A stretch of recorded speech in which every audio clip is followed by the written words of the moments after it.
Bienvenidos nuevamente a mi canal. El día de hoy vamos a tratar acerca de los procesos didácticos de matemática. Tema muy interesante. ¿Qué son y si serán importantes esos procesos didácticos? Bueno, los procesos didácticos son serie de acciones integradas que debe de seguirse por el docente en forma ordenada, pero algo muy importante, no solamente por el docente, sino debe estar en relación o interrelación con el estudiante dentro del proceso educativo. ¿Para qué? Para lograr el aprendizaje efectivo. ¿Ya? Entonces, ¿qué son? Son acciones integradas, ordenadas y que deben seguirse con el estudiante. ¿Y serán importantes? Claro que sí, porque así vamos a lograr lo que queremos, ¿no? Los desempeños fijados. Entonces, como toda área tiene procesos determinados, en matemática tenemos la comprensión del problema, la búsqueda de estrategias, la representación, la formalización, la reflexión y la transferencia. Vamos a ver ahora de qué trata. Primero, la situación problemática, o también es conocido como la familiarización con el problema. Entonces, ¿esto qué implica? Este proceso implica que el estudiante justamente se familiarice con la situación mediante el análisis de la situación, identificando de matemáticas contenidas en el problema. El profesor, ¿qué va a hacer en ese momento? Va a realizar preguntas, va a decir de qué trata el problema, va a decir cuáles son los datos, qué pide el problema, ¿no? Disponemos de datos suficientes, guardan los datos relación entre sí con los hechos. ¿Para qué hace este tipo de preguntas? Para activar sus saberes previos, para identificar el propósito del problema y la naturaleza del problema. Entonces, eso hace el maestro. Pero el estudiante, ¿qué hace en ese momento? A través de las respuestas, las preguntas, van a identificar los datos necesarios y también los que no son necesarios. Y eso lo hace mediante la lectura o parafraseo, subrayando, vivenciando, imaginando. Entonces, aquí en este ejemplo que está en la diapositiva, vemos una situación problemática. Y en base a eso va a hacer el maestro las preguntas que ya hemos estado mirándolas. Luego, en lo que hemos estado ya adelantando, ¿no? ¿Qué implica comprender el problema? Ser capaz de expresarlo. Ese es un punto importante, con sus propias palabras. Por eso dije aquí el parafraseo, ¿no? Enseguida, el otro proceso es la búsqueda de estrategias o también la ejecución de estrategias. ¿Qué implica?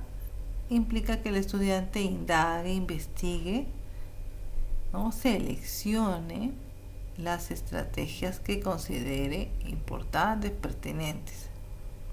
Y así también mismo se va a propiciar su puesta en acción para abordar el problema. Se genera la reflexión sobre el proceso seleccionado. Miren todo lo que ocasiona este proceso tan importante. ¿Y la maestra qué va a hacer? Va a promover el manejo de diversas estrategias. ¿Cómo? Con preguntas, nuevamente con preguntas y repreguntas. Por ejemplo, ¿no? ¿Cómo realizar esta operación? ¿Estos materiales pueden servir de ayuda? ¿Cómo te va a servir de ayuda? ¿Han pensado en qué posición del aula estarán estos objetos? ¿Qué material nos ayudará a resolverlo? ¿No? Entonces, la maestra brinda espacio y tiempo a los estudiantes para que reflexionen sobre los posibles alternativas de solución. Y también va detectando dificultades en los estudiantes, dentro de lo que son sus procedimientos, de repente inadecuados, afirmaciones cerradas, ¿no? Para que luego se pueda trabajar y mejorar todo lo que está fallando el alumno. Eso hace el maestro, y el estudiante, mientras que indaga a través de situaciones, a través de uso de materiales también, aporta ideas, propone más de una estrategia y expresa las dificultades que tienen y deciden qué estrategias utilizar, en equipo o en forma personal. Entonces van a comenzar a realizar procesos representativos. Y viene aquí justamente la representación de lo concreto a simbólico, ¿no? Y van a también acá van a poder socializar sus representaciones. Entonces van a seleccionar, van a interpretar, van a traducir, y toda esta representación va por caminos, por espacios, por ejemplo la vivencial, el concreto, el gráfico, el simbólico. Entonces implica que el estudiante aquí intercambie experiencias y confronte con otros el proceso de resolución. ¿Qué cosa va a transmitir? Bueno, las dificultades que tuvo, las dudas.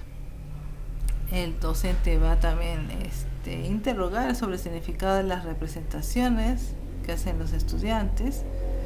Va a gestionar las dudas, las contradicciones también que puedan aparecer. Van a orientar, los maestros van a orientar a los estudiantes para que identifiquen los procedimientos que presentan aspectos interesantes. Y evalúa si el estudiante está listo para la siguiente fase. También puede organizar las exposiciones, el orden de las mismas, los debates. Va a partir de la lluvia de ideas, preguntas, repreguntas. Y el estudiante va a confrontar sus producciones con las de sus pares. Va a expresar sus nociones, sus procedimientos que ha utilizado, sus conocimientos matemáticos. Va a responder a las preguntas y repreguntas que el docente hace, ¿no? O que sus mismos compañeros hacen, para reflexionar y corregir los errores y comunicar sus ideas. Mire, tan importante en ese aspecto, para luego llegar a la formalización. Aquí reflexionamos, no solamente lo vamos a ver como una formalización. Es importante porque nos permite poner en común lo aprendido, ¿no?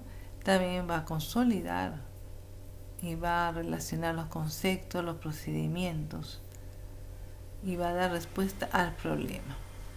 El docente acá va a reflexionar con el estudiante sobre cómo ha llegado al resultado. Va a resumir las conclusiones, que son la clave para sistematizar, y eso también se hace con preguntas, ¿no? Por ejemplo, ¿cómo hicieron para? Según lo realizado, ¿qué significa para ustedes esto? ¿Para qué nos servirá? Entonces tenemos que sintetizar aquí, resumir y rescatar los conocimientos y procedimientos. Entonces quiere decir que va a examinar el maestro aquí a fondo el camino seguido por los estudiantes. Cuando preguntan, ¿no?, ¿cómo hemos llegado a la solución? Estamos examinando el conocimiento construido. ¿Qué nos permitió resolver el problema? ¿Por qué? ¿Qué otros resultados se puede obtener con estos conocimientos?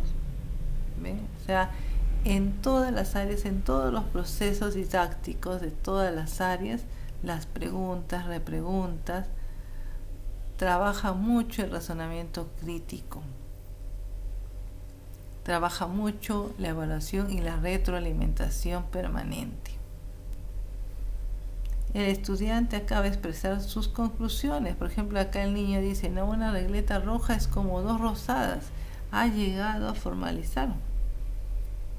Va a llegar a organizar las ideas, las nociones, procedimientos, deduce conceptos y expresa con claridad, de manera acabada y completa, la idea o definición de conceptos.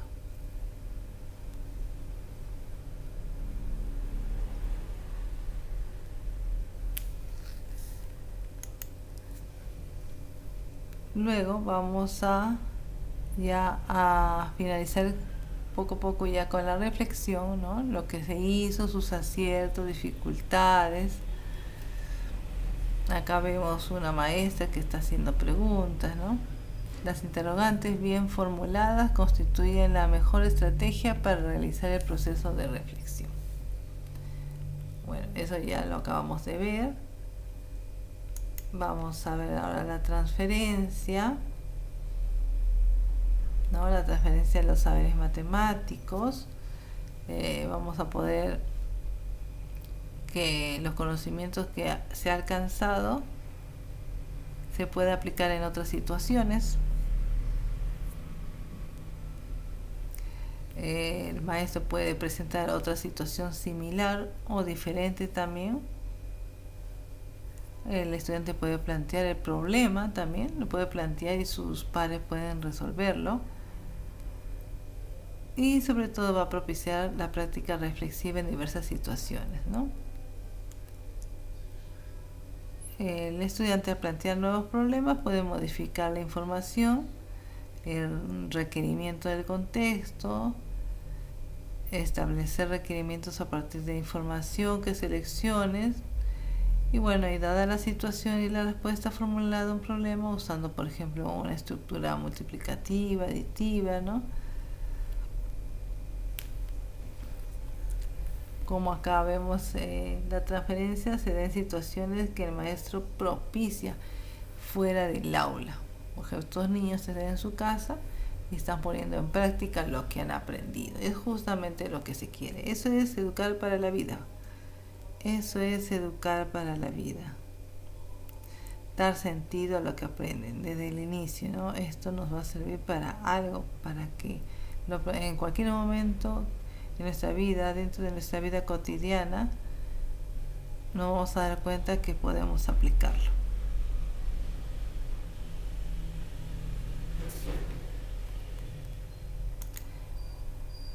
Bueno, finalmente no olvidemos que hay procesos didácticos, que es lo que acabamos de ver, y también hay procesos pedagógicos. Hay una gran diferencia, porque los procesos pedagógicos son actividades que desarrolla el docente